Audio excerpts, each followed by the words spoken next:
જે રીતે ભારતની સરકારે અમેરિકાના કોઈ પણ પ્રકારના દબાણમાં આવીને એક તરફી રીતે અમેરિકાને ફાયદો થાય, ભારત અને ગુજરાતના ખેડૂતો, પશુપાલકો અને નાના મધ્યમ વેપારીઓને નુકસાન થાય એવી એક તરફી ડીલ કરી છે। પહેલા અમેરિકાની અંદર ભારતનો જે સામાન એક્સપોર્ટ થાય એની ઉપર 0% ટેક્સ હતો, પણ ભારતની સરકાર અમેરિકા સામે સરેન્ડર થઈ ગઈ અને અમેરિકાએ 18% જેટલો ટેક્સ ભારતની ચીજ વસ્તુ પર લગાડ્યો।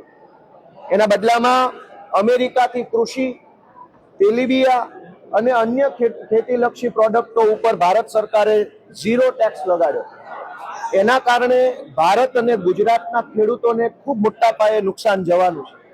અમેરિકાના ખેડૂતોને તો કરોડો રૂપિયાની સબસિડી મળે છે, એટલે એમની ખેતી સસ્ટેનેબલ ખેતી એટલે કે પોસાય એવી ખેતી છે। અમેરિકાથી હવે તેલીબિયા, કપાસ, દૂધ વગેરે વસ્તુઓ સસ્તા ભાવમાં ભારતમાં આયાત કરશે। ભારતમાં એના ઉપર કોઈ ટેક્સ નહીં લાગે। જો અમેરિકાથી કપાસ આવે, અમેરિકાથી દૂધ આવે, અમેરિકાથી સોયાબીન આવે, તો ભારતના કપાસ, દૂધ, સોયાબીન ઉત્પન્ન કરતા ખેડૂતોનું શું? એક તો ભારત અને ગુજરાતના ખેડૂતોને ઓલરેડી ખેતી પોસાતી નથી, ખેતીમાં માર પડ્યો છે। ખેતી અત્યારે પોષણક્ષમ નથી રહી, છતાં પણ લાચારીવશ ખેડૂતો ખેતી કરી રહ્યા છે। ત્યારે અમેરિકાથી દૂધ, કપાસ, સોયાબીન સહિતની અનેક વસ્તુઓ વગર ટેક્સે આયાત થશે અને ભારતના બજારોમાં વેચાશે, ત્યારે ગુજરાતના ખેડૂતોની, પશુપાલકોની હાલત ખૂબ દયનીય થવાની છે। અમે આમ આદમી પાર્ટી તરફથી આ ટ્રેડ ડીલ જે અમેરિકા અને ભારત વચ્ચે થઈ છે એનો સ્પષ્ટ વિરોધ કરીએ છીએ અને ગુજરાતના ખેડૂતો માટે થઈ, ગુજરાતના પશુપાલકો માટે થઈ, ગુજરાતના દૂધ ઉત્પાદકો માટે થઈ આ ડીલ રદ કરવામાં આવે અને ખેડૂતોને બક્ષી દેવામાં આવે એવી અમારી સ્પષ્ટ માંગણી છે। આ ટ્રેડ ડીલ બાબતે આમ આદમી પાર્ટી દ્વારા રાજ્યપાલશ્રીને આવેદનપત્ર આપવા જવા માટેનો કાર્યક્રમ કર્યો હતો, પરંતુ દુર્ભાગ્ય સાથે કહેવું પડે કે રાજ્યપાલ ભવનનું નામ બદલી લોક ભવન તો રાખવામાં આવ્યું છે, પણ નામ બદલાયું, માનસિકતા નહીં।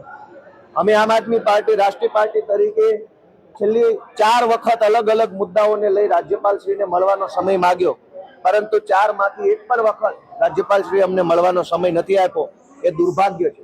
રાજ્યપાલશ્રીને અમે આવેદનપત્ર આપવાનો સમય માંગવાની અરજી આપીને હું અને ઈશુદાનભાઈ આવ્યા છે।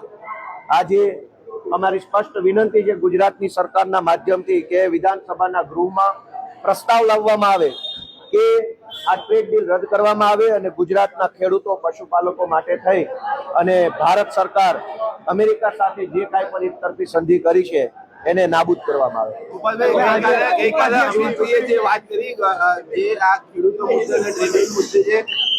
आज देश के किसानों के साथ भारत सरकार ने एक बड़ा धोखा किया है। जिस तरीके से अमेरिका के दबाव में आकर के भारत सरकार ने एक तरफा ट्रेड डील किया है वो बिल्कुल जायज नहीं है। भारत ने एक तरफा तरीके से सारा अमेरिका के पक्ष में ट्रेड डील कर दिया है। अमेरिका से जो सामान, जो कृषि सामान, जो दूध, सोयाबीन, कपास, सारी चीजें जो भारत में निर्यात होगा अमेरिका की ओर से, उस पर कोई ड्यूटी नहीं लगेगी और भारत से जो सामान अमेरिका को निर्यात किया जाएगा उस पर 18% ड्यूटी लगेगी।